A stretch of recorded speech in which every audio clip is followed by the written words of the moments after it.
Okay, again, Ken Krager from Black Swan Financial Advisors. Disclaimer, everything on this website is meant for educational and informational purposes only. Nothing should be taken as investment advice. So this is part 4. Yeah, part 4. I'm going to call this one, What I Wish Somebody Would Have Told Me. Right? Early. What I wish I knew before. Early.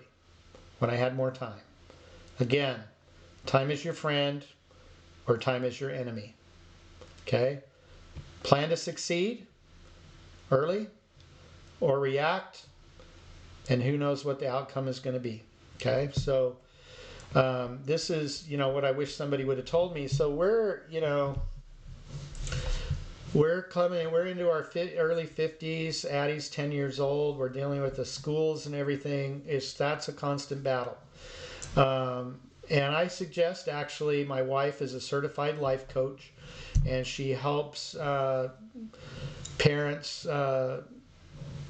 She provides coaching to help parents with children with special needs to kind of deal with some of the things that it's hard to do. And she has a lot of good experience dealing with the schools and everything. And we even made one of the high schools take Addie to a private school for a semester because they were not delivering academically.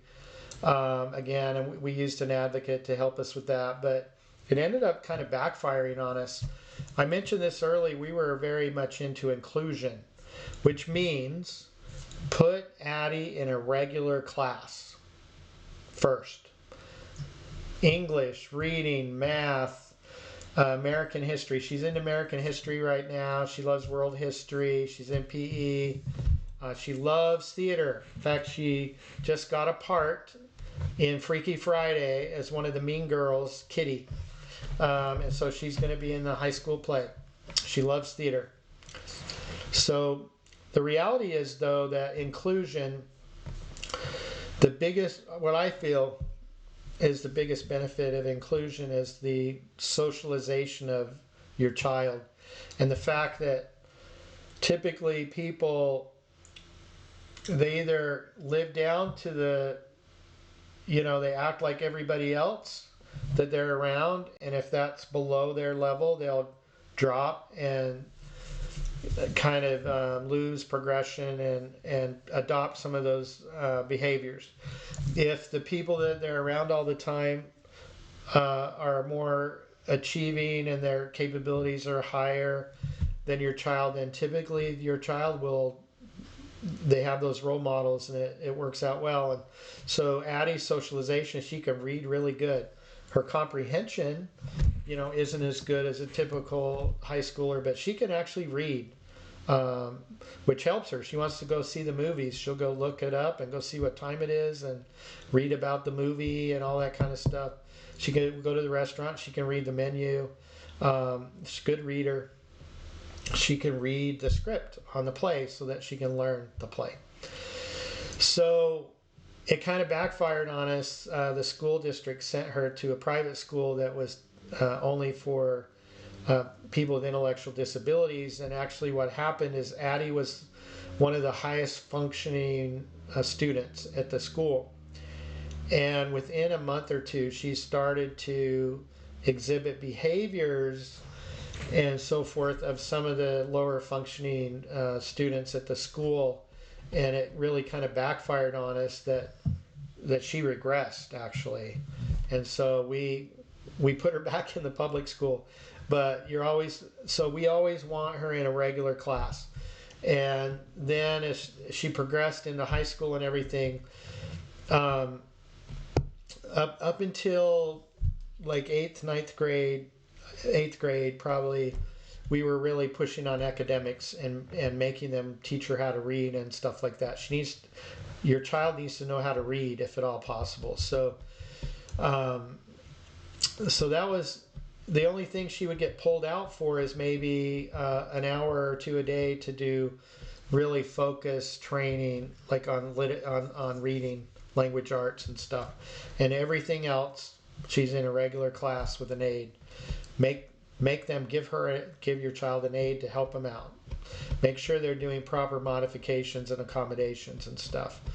If they say your child has a behavioral problem, they have a problem with their modifications and accommodations. What triggered that behavior? What was going on? What were they doing? They weren't engaging your child. I mean, 95% of the time, it's not a behavioral problem. So they'll try to throw that at you. But now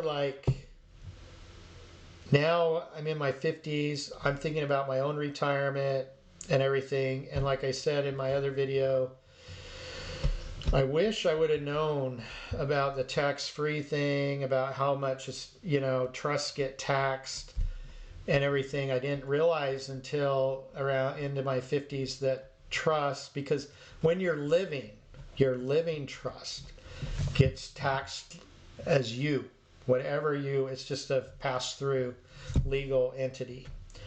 But when you die, what's going to happen is your special needs trust is going to become an irrevocable trust.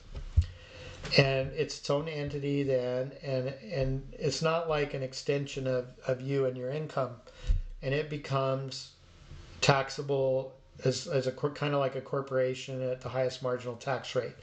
So I'm thinking to myself, man, I've been putting all this money in this tax deferred bucket, which I'm going to have to start taking out when I'm 72, required minimum distributions. I'm going to have to pay taxes on it, and taxes are going to go up probably. So what's this tax-free bucket thing? I started learning more about the tax-free bucket. And then I started looking into that, and I realized, because of my age and my health and everything, that it's still usable, and I've still implemented in my own plan with Addie and everything. But let's just say that it would have been a lot better if somebody would have told me that 10 years before. That the return on my dollar would have been a lot better if I'd have started 10 years before. So maybe I should call this 10 years before video.